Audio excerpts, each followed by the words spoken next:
Sounds like there's a little bit of like, hey, we're kind of all rowing in the same direction except for one guy. You know what time it is? Multiple people have said that, right? I've seen that. Came out. Yeah. Multiple players have come out and said, like, we're not all on the same page. Most of us are. There's what are they talking about? Let's go to one after the hammer. Dahn. Cowboys AP Tone, diehard Pittsburgh Steelers fan. Is there a culture issue going on? I don't know if it's a culture issue. There's definitely an issue on defense, especially the last few weeks. And if you watched the game yesterday, I don't know if they don't know or they just don't know if he was good anymore. Or Travis Kelce was running wide open like 1,000 times yesterday. They just didn't bother to cover him yesterday. So that was interesting. And then the comments come out after he's right there in the middle. No one's around him. See? Yeah, but he knows what defense you're running, so he finds the hole. I don't know. That's Travis Kelce. I don't know. Football. I don't know if that's sure. Look, like watch, he's gonna find your hole right there. Nobody was within 10 yards. Jeez. Yeah, but Minka's There's probably another Minka's one out there for the coming, too. flat. Yeah, flat. exactly. That's 3 under 3 deep fire zone coverage. Hold You on, bring look, 5 one more. players, right? No, you got to have somebody for 3. Here's the same scenario. I think it's time for a players only meeting. What? Tony. Wow. You want Tony. one? Yeah, it feels like it's time for a players only meeting. Because fan is calling for a players only meeting. Yeah, I think it's time. AP Dahn. Like, after every play, everyone on defense is doing this.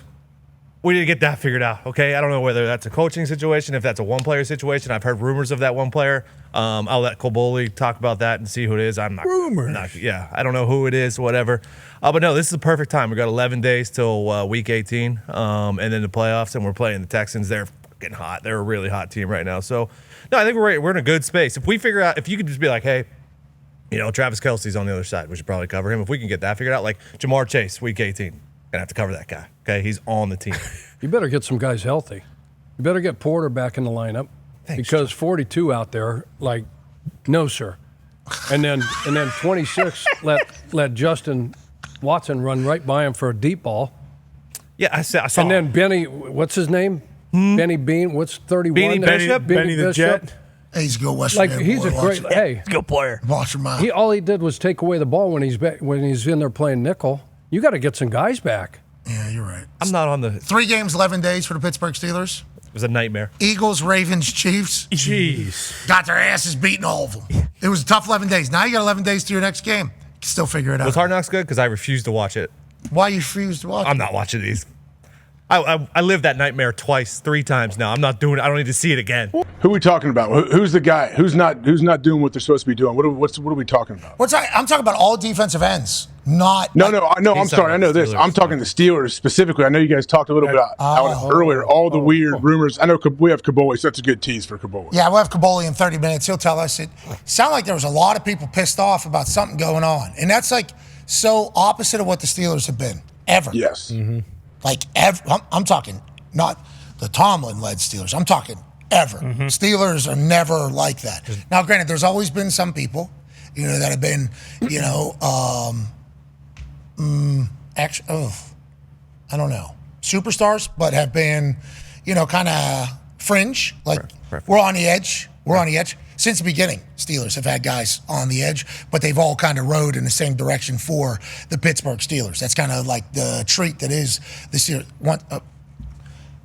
Without further ado, I would like to say it's an honor to be up for the funniest cracker of the year. Congratulations. Amen. Oh, yes. Congrats. I was pumped to see that. I was excited. Yeah, he was one of them. Me too. I was excited. Yeah, I just thought of all the players, like literally you go all the way back to the Kevin Green era, brother, and all them, all the way through. Like there's always been Steelers that have been, very, very, very good at football, but also have been, on the edge is kind of a good way to describe it. Bill Cowher actually wanted people like that. Mm-hmm. That is kind of how he wanted his team to go. I think Tomlin's the exact same thing. And then we start hearing these quotes. If we're not all on the same page, 10 players could be doing the right thing. One guy doesn't do their job, we're screwed. Is he talking about there being a litany of issues, or what's going on the defensive side of the Pittsburgh Steelers football program, Mark? Yeah, apparently this has been happening for a couple of weeks now. I know Patrick Queen has mentioned it last week of people doing their jobs and not being in the right positions. But that's normally just player talk after a game. We all have to be accountable. But something was a little off yesterday after the game. You could tell people wanted to say something about somebody specific, but they bit their tongue. But they made it known that somebody 1, 2, 3 people, who knows, or going outside of their capabilities, maybe trying to play maybe hero ball. And that's not really working very well in their goal of winning here. And if you see, there's a lot of touchdowns they've given up. A lot of plays they've given up are just uncontested. And usually when it's uncontested, it's communication errors. It's, people trying to do more than they're supposed to be doing. That's stuff you get cleaned up in week 2, 3. You don't get that cleaned up in week 17. Yeah, this ain't Pittsburgh Steeler football here on Christmas. Whoa. Everybody's skipping their Christmas with their families, go down the shore, watch their team, and they got missed assignments, blown coverages, miscommunications. How's that happening? That ain't Pittsburgh Steeler football, Caboli. No, I mean, it rears its head every once in a while, but it gets cleaned up really quickly.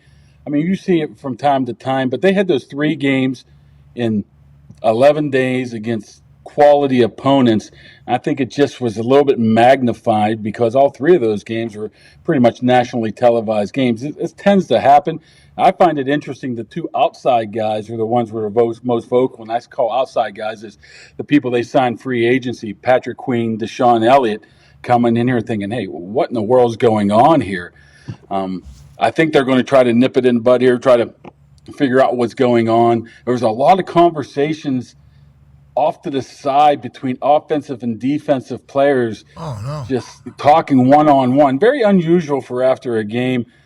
Who knows what they were saying, but obviously something that's not really meshing right now. Even Tomlin alluded to it, but they got 10, 11 days, depending when they play next Saturday or Sunday, to try to figure this out. They still got, they're still a 10-win team. They're still a playoff team. They could still go to Houston and win a playoff game. They could still win the division if Cleveland beats Baltimore again. So there's still stuff to play for. It's not like it's a death sentence yet. You think it's over, though? Steelers fans just a few weeks ago were winning a Super Bowl. Yeah. Winning a Super Bowl. Yeah. And then yesterday, I assume there's a lot of pissed off Yinzers who canceled Christmas with Grandma, canceled Christmas down the street to go see the Steelers play. And what do? They lay an egg like it's fucking Easter. This is Christmas. Thanks a lot, NFL. It wasn't good. First of all, the stadium was half empty in the third quarter. Second of all, Yeah, they had to make it back. Yeah, we're not even worse than this, Tone, you wouldn't like this. They actually played Renegade down 19 points in the fourth quarter. No. I think there was some boos. I think there might have been occasional boo. Like, you got to play it, though, right? Nope. Scrap it. Oh. This isn't Wisconsin. You don't have to play jump around down 20, okay? But I like that. Sounds like somebody in Acrisure down there thinks you got to play it. That's not good. What the hell's happening? Sleeping in the game day ops? The locker room?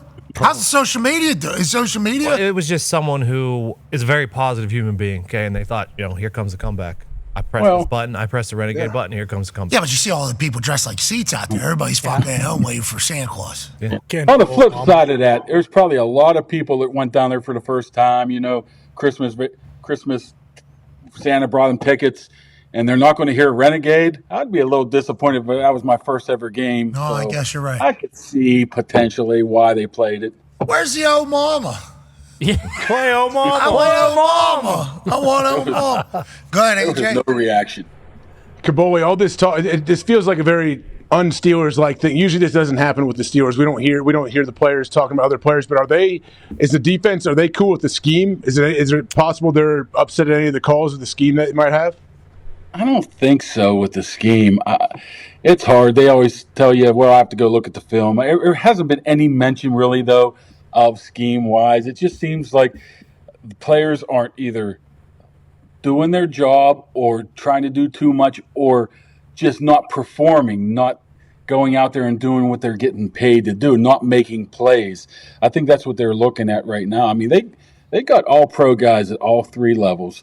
They got the highest paid defense in the league.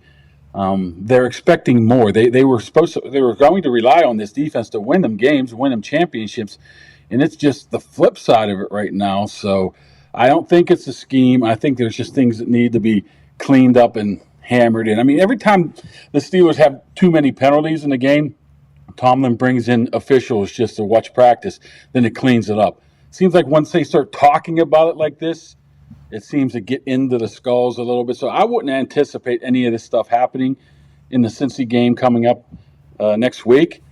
They're going to have to, because if they keep playing like they did the past 11 days, I mean, it's going to be one of the shorter playoff runs. Oh. Well, I shouldn't say that because they haven't won one in 10 years. But Jeez, that sounded like that was on purpose 7 for you years. to say that. 7 years. Come on. Sound like that was on purpose for you to say that. It's been a long time since they've won a playoff game. Jamar Chase finds himself open a lot. He does. In that particular offense, and that's not a good problem to have. Obviously, there's 11 days to fix everything they have going on the defensive side of things.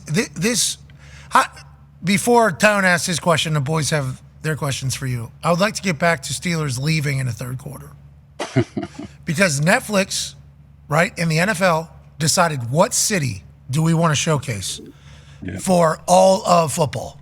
And seemed like Bert Kreischer was having a good time in the tailgate. Yes. Always does. Seemed like I saw a 55, 60-year-old Italian man with his shirt off. I don't think he was planning on doing that, but hey, the machine's here, let's take the shirt off.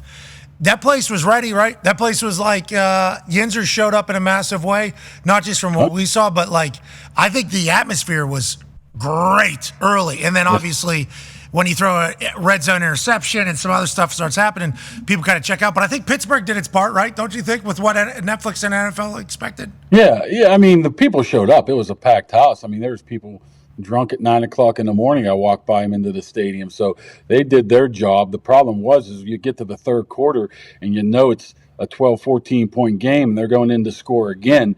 You're getting home to get the leftover ham or something, hope they hit grandma's dinner before you get the traffic. You know how it is in Pittsburgh. Yeah. I mean, Pat Zone, you got to beat the traffic, right? Mm-hmm. Yes. So especially beating the traffic here on Christmas Day, you got to go get the ham. So it was pretty cleared out pretty quickly. So, but like I said, I think that was more to do with how they played. Not only how they played, but there was a sense of there's no chance they're coming back in this game. Yeah. So let's get out. This might be an 11-day wake-up call the Steelers needed, though. You know, they talk about that with the Bucs, with the Cowboys in that particular game. 3 games against the NFL's best, and you got your asses kicked in it. Still got times to right some shit before the playoffs. Maybe this 11 days was just kind of a wake-up call for the Pittsburgh Steelers.